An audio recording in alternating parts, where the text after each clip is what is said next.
नमस्कार, मैं रघुनाथ प्रसाद आज चर्चा कर रहा हूं महाराष्ट्र में चल रहे आंदोलन मराठा आरक्षण की। पूरा देश जानता है कि मराठा आरक्षण के लिए कई वर्षों से आंदोलन चल रहे हैं। बीच बीच में काफ़ी समस्याएं आती रही हैं। बहुत एजिटेशंस के बाद एक कमेटी बनाई गई थी महाराष्ट्र में, और जिसकी अनुशंसा के आधार पर 18% आरक्षण अलग से महाराष्ट्र में दिए गए थे मराठा के लिए। लेकिन जब ये मामला ऑनरेबल बम्बई हाई कोर्ट में गया तो वहाँ पर उसे, जहाँ तक मुझे याद है, कि उसे संशोधित किया गया था और शिक्षण संस्थाओं में 13 तथा सरकारी नौकरियों में 12% आरक्षण किया गया था। लेकिन जब ये मामला ऑनरेबल सुप्रीम कोर्ट में गया तो ऑनरेबल सुप्रीम कोर्ट ने आर्टिकल 16 के आलोक में इस आरक्षण को रद्द कर दिया। मैं यहाँ बतलाऊं कि महाराष्ट्र में कुल जो आरक्षण है अभी वो 62% हैं, जिसमें schedule caste 13, schedule tribe 8, other backward classes 19, केंद्र में 27% है केंद्र सरकार के नौकरियों में और शिक्षण संस्थाओं में। लेकिन महाराष्ट्र में ओबीसी को 19% है। स्टेट का एक लिस्ट है बैकवर्ड क्लास का अलग से 2%, विमुक्ति जाति 2%, नोमैटिक ट्राइब 2.5%, नोमैटिक ट्राइब धांगर 3.5%। इसमें भी झंझट चल रहा है, चूंकि जिनका धांगर में आर है उनको मिल रहा है और जो डी है जिनके धांगड़ उनको नहीं मिल रहा है। वो भी इशू लंबे समय से महाराष्ट्र में चल रहा है। नोमैटिक ट्राइब डी वंजारी 2% और ईडब्ल्यूएस को 10% है। और मराठा को वर्तमान समय में इसी ईडब्ल्यूएस 10% आरक्षण में इनको जोड़ा गया है। अब इशू यह है कि पहले से भी संभवतः 3 जिलों में कुणबी जाति का प्रमाण पत्र मराठा को मिल रहा है। अब जो ये आंदोलन चल रहा है, चूंकि ऑनरेबल सुप्रीम कोर्ट ने रद्द कर दिया है, तो एक तरफ मराठा संगठन जो हैं वो हैं कि ओबीसी में कुणबी का प्रमाण पत्र इनको मिले, स्पेशली मराठवाड़ा रीजन में, उसमें संभवतः 8 जिले हैं। अब इसके पीछे हिस्ट्री यह है कि मराठवाड़ा रीजन जो है वो हैदराबाद रियासत का अंग था, और हैदराबाद रियासत का जब पुनर्गठन हुआ भाषा के आधार पर, तो मराठवाड़ा रीजन महाराष्ट्र को चला गया, जहां पर उनको अन्य पिछड़ा वर्ग में नहीं शामिल करके मराठा एक अलग जाति के रूप में रही। अब अभी जो आंदोलन हुआ है उसमें 11 सदस्यीय कमेटी महाराष्ट्र सरकार ने बनाई है, और उसमें ये विचार चल रहा है जो सोशल मीडिया वगैरह पे आ रहा है, और मराठा संगठन भी ये चाहते हैं कि कुणबी जाति का प्रमाण पत्र मराठा को मिले।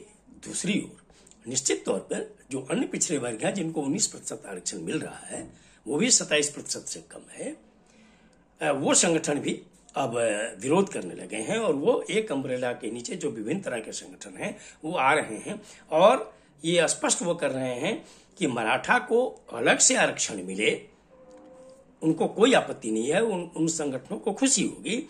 लेकिन अन्य पिछड़ा वर्ग में यदि मराठा को इंक्लूड किया जाता है ईडब्ल्यूएस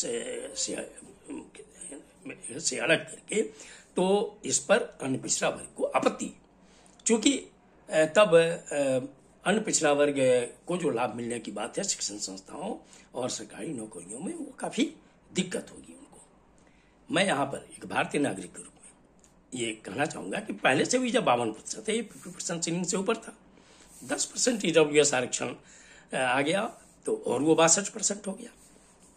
अब इसमें होना यह चाहिए कि न केवल महाराष्ट्र सरकार वरन भारत सरकार को भी अब सीरियसली सोचना होगा।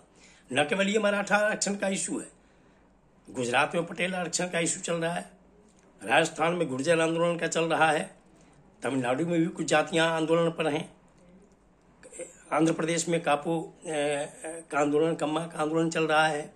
ऐसी जो परिस्थितियां हैं, इसका एक ही निराकरण है कि भारत सरकार सेंट्रल लेवल पे जातिगत जनगणना का निर्णय ले, और जब ईडब्ल्यूएस आरक्षण को वैलिड मान लिया गया है, भले सर्वसम्मत निर्णय नहीं हुआ ऑनरेबल सुप्रीम कोर्ट का, 3-2 के निर्णय से लेकिन मान्य तो हो गया, और जब मान्य हो गया तो 50% सीलिंग समाप्त हो गया। इसीलिए भारत सरकार को भी चाहिए, और ये कि राज्य सरकार जो भी 50% सीलिंग के आगे दे, उसमें एक प्रस्ताव उसमें अवश्य रहना चाहिए कि इसको शेड्यूल 9 में दे दिया जाए, ताकि ये जुडिशियल रिव्यू से अलग हो जाए। अगर ऐसा नहीं होता है तो निश्चित तौर पर हो सकता है कि महाराष्ट्र में यदि ओबीसी में अगर मराठा के रिजर्वेशन को इंक्लूड किया जाएगा, तो आज पूरा देश मणिपुर में देख रहा है कि जो कुकी समुदाय है आदिवासी का, वो विरोध कर रहा है। जो मैती समुदाय हैं उनको आदिवासी समुदाय में जोड़ने के लिए, तो ये राष्ट्र के हित में नहीं है, किसी राज्य के हित में नहीं है। इसलिए ऐसी व्यवस्था होनी चाहिए कि 50% सीलिंग का कोई मतलब नहीं है, सच यही है। इसीलिए ऑनरेबल सुप्रीम कोर्ट में इस तरह से तथ्यों को रखा जाए और शेड्यूल 9 में ही लाकर 50% सीलिंग को समाप्त करते हुए आरक्षण मराठा को भी मिलना चाहिए। और सारी समस्याओं को समाप्त करने के लिए राष्ट्रीय स्तर पर जातिगत गणना का निर्णय भारत सरकार ले तो ये सबसे अच्छा होगा। बिहार सरकार ने जो अभी जाति सर्वेक्षण कराया है उसका रिपोर्ट भी अब आने ही वाला है, उससे भी एक तस्वीर स्पष्ट हो जाएगी कि एक राज्य में ये स्थिति है। कमोबेश हर राज्य की अपनी अपनी जो स्थिति है और सभी की शैक्षणिक, सामाजिक, आर्थिक, ये सभी जो स्थिति है, ये जानकारी होना हर जाति का आवश्यक है, ताकि हर जाति के लिए आरक्षण की व्यवस्था, उनके लिए कल्याण की व्यवस्था, उनके लिए विकास की व्यवस्था राज्य सरकार और केंद्र सरकार कर सके। ये वीडियो आपको अच्छा लगा हो तो निश्चित तौर पर लाइक करें, शेयर करें। अब तक मेरे चैनल को आपने सब्सक्राइब नहीं किया तो सब्सक्राइब करें, बेल आइकन को टच करें, ताकि मेरे हर आने वाले वीडियो का नोटिफिकेशन आपको तुरंत मिल जाए। आप सभी लोगों के लिए शुभकामनाएं। धन्यवाद। जय हिंद।